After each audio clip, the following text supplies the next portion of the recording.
The aircraft lurches vertically into the air, balancing an enormous weight on twin pillars of scorching exhaust. Then it pivots in mid-hover and zooms forward. How is such a feat of physics possible? Welcome to the magical world of the Harrier jump jet. In this video, we'll explore the storied history and jaw-dropping capabilities of perhaps the most unique fighter plane ever flown, the incredible AV-8B Harrier II. Strap in for a wild ride. The quest to develop a practical jet capable of vertical takeoff and landing vexed engineers for decades. Various governments poured money into a succession of prototypes in the 1950s, from the tail-sitting Ryan Vertege to the helium-filled Hiller flying platform. But none came close to success. How could a jet aircraft possibly take off and land straight up and down? What made the early VTOL prototypes so troublesome? The breakthrough came from a British team led by inventor Michel Wibeau and the Bristol Engine Company. What set their concept apart was the use of a single rotating jet engine with movable exhaust nozzles. This allowed the thrust to be directed downwards for vertical flight or backwards for conventional flight. This was an elegant solution, but significant obstacles had to be overcome before it became reality. What were some of the major technical hurdles faced?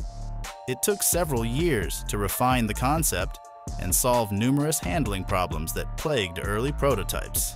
Unpredictable flight characteristics made controlled hovering and transitioning to forward flight tremendously difficult.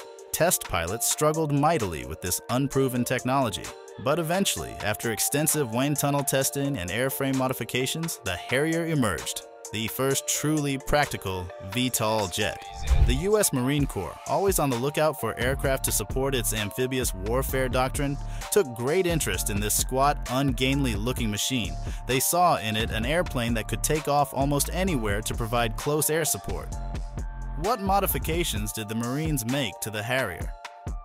After acquiring the British-made Harriers, the Marines set to work making modifications tailored to their needs.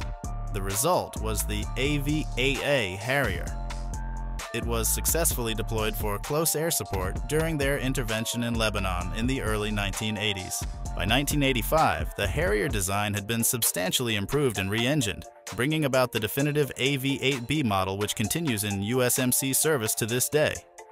So what's it like to go aboard one of these planes and experience VTOL flight? Harrier pilots have described it as far and away the biggest thrill and challenge of any aircraft they've flown. Here's why. The Harrier has an extremely high thrust-to-weight ratio. Even when fully loaded, that single Pegasus jet engine produces more thrust than the aircraft's weight.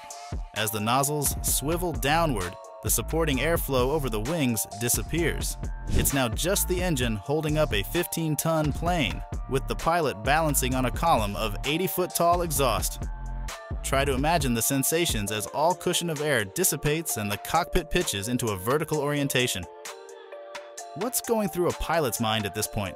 The mental switch from wings level to vertical flight is profound. Hovering 50 feet in midair, all usual sensations of motion are gone. Veterans say it's like dangling from a string. Controlling position comes down to nudging those thrust vectoring nozzles while making tiny taps on the reaction control system. Once comfortable, pilots can perform remarkable VTOL maneuvers, rotating in place, moving sideways or backwards, even rolling while hovering. But make a mistake. Allow a hot nozzle to swing too near a wing, for example, and disaster looms. What gives the Harrier such tremendous versatility? How does its flight envelope differ from conventional jets? VTOL capability allows the Harrier to operate from small flight decks like that of the USS Saipan, our featured assault carrier. Although large enough to transport Marines and heavy equipment, she does not have the runway length for conventional takeoffs. So the Harriers must go straight up. Now buckled into the cockpit of our AV-8B, we line up on the angle deck and wait for the signal to launch. When the deck pitches too far, we hit the nozzle rotation switch and unleash that mighty Pegasus. 15 tons of steel and explosives instantly levitates as 24,000 pounds of jet thrust holds us suspended over the ocean. Our aircraft commander tilts us onto a forward vector, and we climb out over the ship's bow. Take a moment to think about the nerve-wracking challenge of trying to control an aircraft balanced atop a thin pillar of volatile exhaust, while it sways from the ship motions below. Why do Harrier pilots need to demonstrate extreme precision and concentration? Having climbed to cruising altitude, we take a moment to appreciate the controlled chaos unfolding on the Saipan's flight deck far below. Wave after wave of landing craft and helicopters surge forth, disgorging amphibious assault vehicles, communications vehicles, supplies, and scores of Marines. The Vanguard force is charged with securing a beachhead. We salute those warriors, for they are about to brave one of warfare's most unforgiving environments, storming defended shores. We wish them Godspeed. Their objectives may seem modest: designate small landing zones, clear obstacles, establish communications. But these dangerous toeholds enable follow-on waves to build momentum inland. For Marine Corps aviators, our primary duty now becomes close air support. We must shepherd those vulnerable pioneers through inevitable crises. Flying top cover, we will directly intervene when they encounter hardened resistance. Our Harrier's VTOL capability allows launching mere minutes away from embattled troops. We are thus able to provide far more persistent and timely fire support than any distant supercarrier. But close air support remains intensely challenging. The forward line of troops is chaotic, friendlies and enemies often intermixed, target identification problematic, timing critical. One mistake could lead to tragedy. Yet our advanced sensors, nimble maneuverability, and precision-guided munitions allow delivering firepower with pinpoint accuracy and minimal risks of fratricide. Mastering these weapons sufficiently to survive the unforgiving crucible of close combat is the solemn duty we Marine aviators have trained years to fulfill this day. Why are the Harrier's VTOL qualities so useful for close air support missions? How does she differ from traditional carrier strike aircraft? Yet the Harrier's characteristics aid immeasurably in this mission, taking off nearby rather than distant carriers. She can get to embattled Marines in minutes rather than hours, lingering on station to coordinate multiple attack runs.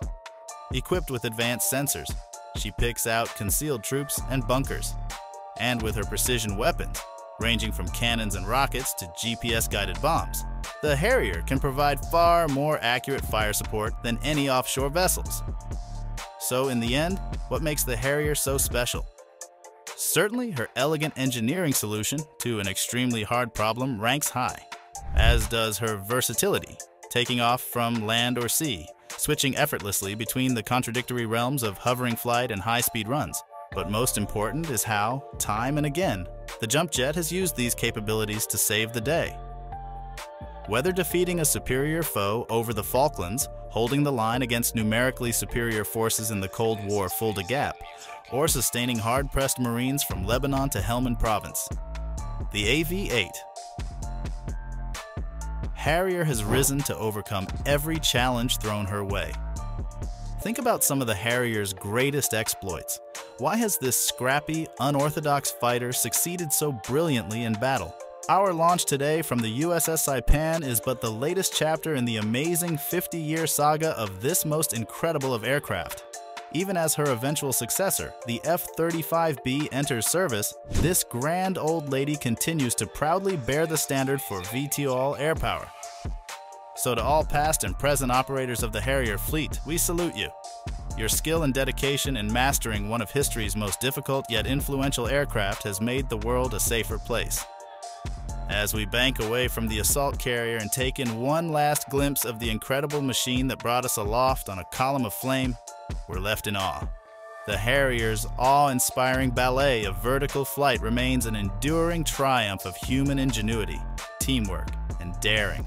To engineers who turned science fiction into reality, test pilots who faced tremendous risks advancing an unproven concept, and operators who mastered the captured Lightning to vanquish foes in battle, we salute you. Your collective skill, courage, and dedication over 50 years of VTOL flight has saved lives and made the world safer. The legacy continues with the next generation F-35B Lightning. But for sheer magical wow factor, the pioneering AV-8 Harrier remains unmatched as the original jump jet. We hope you enjoyed this glimpse behind the scenes. Don't forget to like, share, and subscribe so we can bring you more aviation awesomeness. And speaking of awesome aircraft that defy imagination, what other feats of aeronautical wonder would you love to see featured? Delta wing wonders? Rocket-powered extremes? Tell us your dream machines in the comments below.